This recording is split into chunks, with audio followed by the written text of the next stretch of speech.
So we needed a lawnmower. I found this one on Facebook Marketplace. It's a Hustler Raptor X. The Hustler Raptor is their top-end residential model, but the X means it's the lower trim. I don't know the real difference, but let's check it out. The lady I bought it from says it has about 60-something hours on it, and it doesn't start, and one of the tires goes flat. A quick look at the tires. This one looks pretty good. This one is somewhat lower, and I just put air in it, and I can hear air coming out. But before we worry about the tires, let's find out why it doesn't start. When you turn the key, pretty much nothing happens, but I do hear a little bit of a click in the solenoid. So at least we think the key's working fine. Since that key's working okay, we could try this key, see if it works. Yeah, it's not really a key, but if it's the starter solenoid, this should get it going. We'll just put the key in the run position. Reach over here with our fancy tool, see if we can get it to make noise.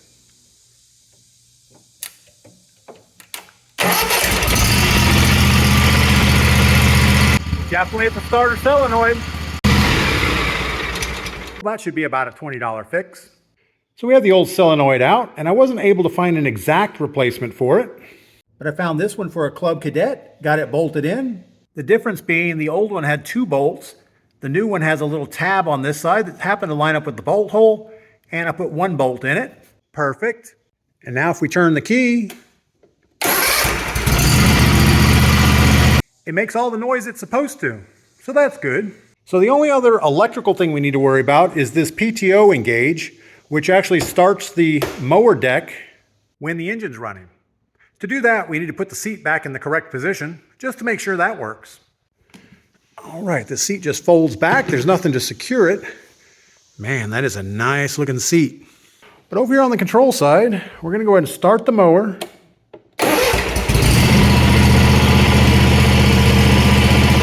pull up on this handle, see what happens.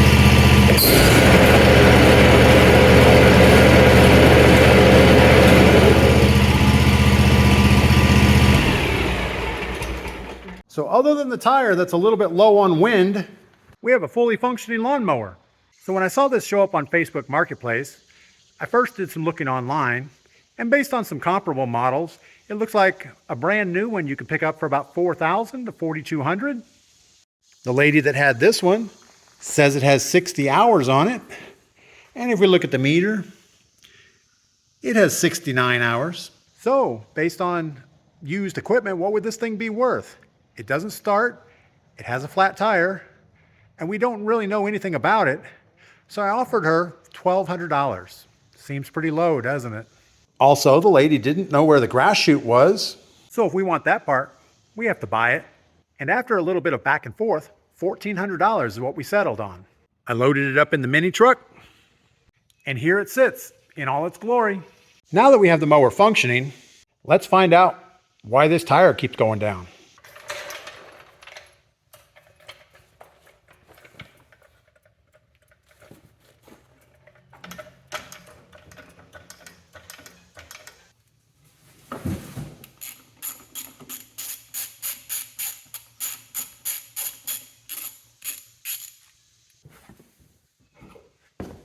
So usually to find a hole in a tire, you just use a little bit of soap, put it on the tire, find out where it bubbles. But in this case, I don't think that's going to be necessary. Right here on the inside of the tire, there's a repair plug right in the sidewall. In fact, it looks like there are 2 repair plugs in the sidewall. And if I put air in the tire, I hear it bubbling out right around this plug. So our good deal is not looking as good as it was a minute ago, but it's still pretty good. Now we could unmount this tire, it has a lot of good tread still on it, and patch this from the inside. The problem with trying to repair the sidewall is since we run such a low tire pressure on these, that sidewall is going to be flexing all the time, and it will probably fail at the worst time. But I think we're going to do the right thing and just replace the tire. Before we break that tire down, we're going to compare it to the new one. The new one has, well, tread on it. The new one is 18 by 8.5 by 8, which is the same as the old one. The tread pattern is not nearly as aggressive looking It almost feels like a softer compound. Maybe not, maybe it's about the same. And this is the Max Auto brand of tire. The reason I chose the Max Auto brand, 4th of July sale, 2 tires for $50 on Amazon. Perfect. Now that we're sure we have a tire that will replace the old one, we're going to take the valve stem core out, let all of the air out of this tire. I think it's out. There we go. Now we can put the tire on the ground and see if we can get this bead to break. And it's such a small tire, we might be able to just manually push this thing off. If not, we'll get something more aggressive on it. We could always throw our bead breaker on here. And I think we'll use this thing. We don't get a lot of use out of it, so may as well put it on here. And all this does is push it down, get it underneath that edge as good as you can.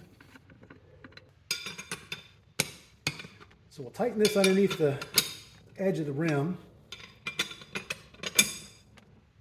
And what that does is push these legs in, and then we turn this wrench, and with any luck it will push the bead right off the rim.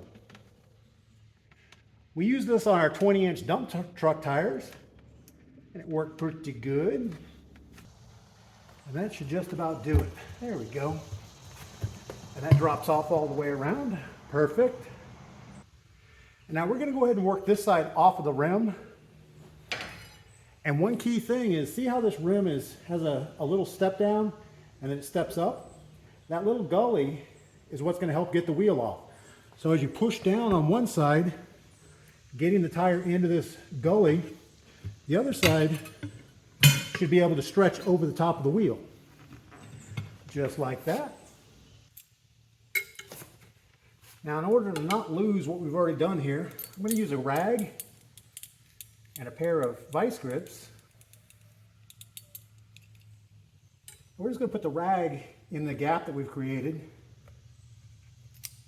Get in there, rag. And we're going to vice grip right on the side of the tire. And that will prevent that from dropping back down. Now we can pull one of our spoons out and go over here and grab another bite and go again. There we go. Get rid of our vice grip. And we're halfway there. That was entirely more work than I thought it was going to be. Now we can go ahead and flip this tire over and see if we can get this bead to break. And it may come right off now that we've been torquing around on it a little bit. Okay, to get the other side of the wheel out, we're going to go ahead and soap this bead a little bit. I'm just going to put some soap on a little paintbrush, and we're going to go right around this metal part mostly on the inside.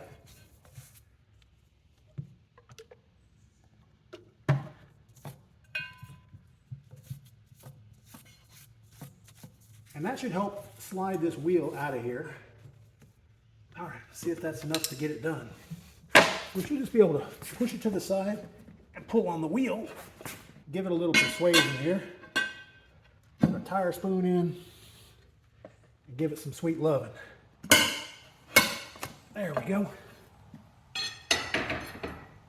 Now would be a good time to clean around this wheel, especially on these inside edges where it's going to seal. We don't want any dirt or anything in there. Also going to sand off our yellow marks from our tire iron. They don't seem too bad. There's one there that's not perfect, but that's okay. So we'll just wipe these surfaces down. Make sure there's no moisture inside because you don't want your wheel to rust. We'll just get this nice and clean all the way around. And we're ready to remount the tire. Now when we put this thing back together, it's going to be exactly the opposite. We're first going to put the tire over this thin section so it can seat down in here. Then we'll push it onto this area as far as we can, and then we'll get the other section on here. If you go the other way, it's a lot more work. So it looks like the tread pattern on this tire is symmetrical, so there's really no difference for inside or outside. So first thing to do is to start with our soap. We're going to soap this bead all the way around.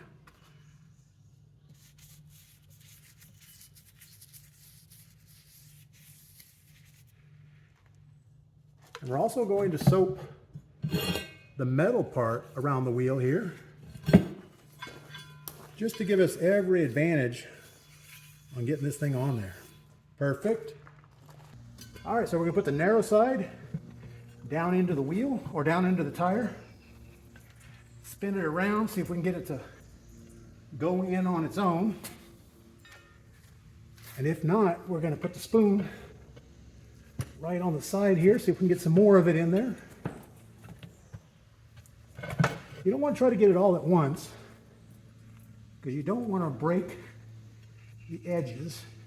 There we go. Perfect. Now that we have the wheel partially on, we're going to go ahead and soap up this surface so we can push it down better.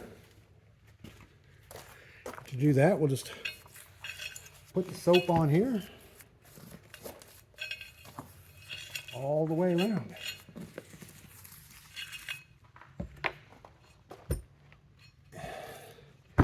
We can turn the tire over. We haven't soaped this side yet, so let's get it all soaped up.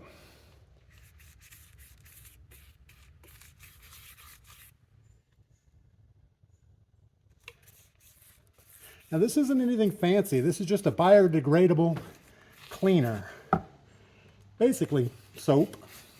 I'm trying to get some lubrication on the outside of that metal. Even though we had some on there before, more is always better. We can put the tire back on the floor, and we're going to do the same thing. We're going to try to get one side locked in and then spoon on the other side.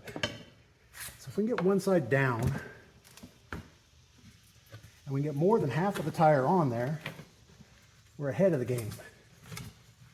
Yeah, it's popping off as we're going, so we're going to go ahead and cheat a little bit.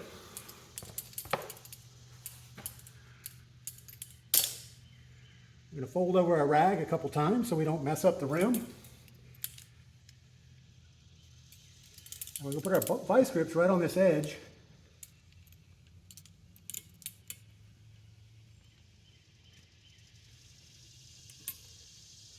I would actually like the vice grips to be down further, like that. You don't want too much pressure, just enough. All right, so now we know that's not going to spin.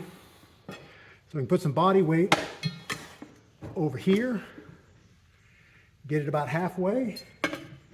All right, we're gonna go to our second tire iron, just so we don't lose what we have. There we go. All right, so the next step is to put our valve core back in. Now, depending on your air chuck, you may be able to inflate the tire without the valve core, and it will inflate quicker, giving you a better chance of setting the bead. But mine doesn't work unless we have the stem in. And now we'll just shoot some air to it. Get it to stop leaking anywhere we can. So if your air compressor doesn't put out enough cubic foot per minute to set that bead, sometimes you can put a strap around the tire, like we're going to do right here. And what this is going to do is compress the center of that tire and push it out. Give us every opportunity to get that bead set. We'll just cinch that thing down pretty good. And we'll shoot some air to it.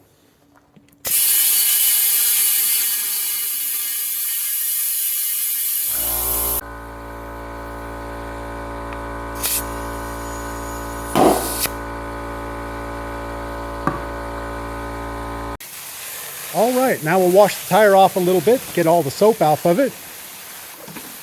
Right now the tire is overinflated because we just set the bead. We're going to reinstall the tire and then set the air pressure.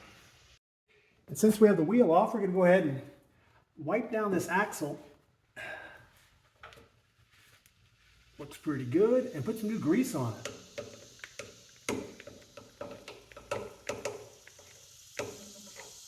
Perfect. And we'll just use the corner of our rag here to spread it out. No reason to have rust on our axles. And this wheel just slides right on the end of the axle. Half turn until it goes all the way in. This wheel is actually secured by a bolt, a washer, and an O-ring.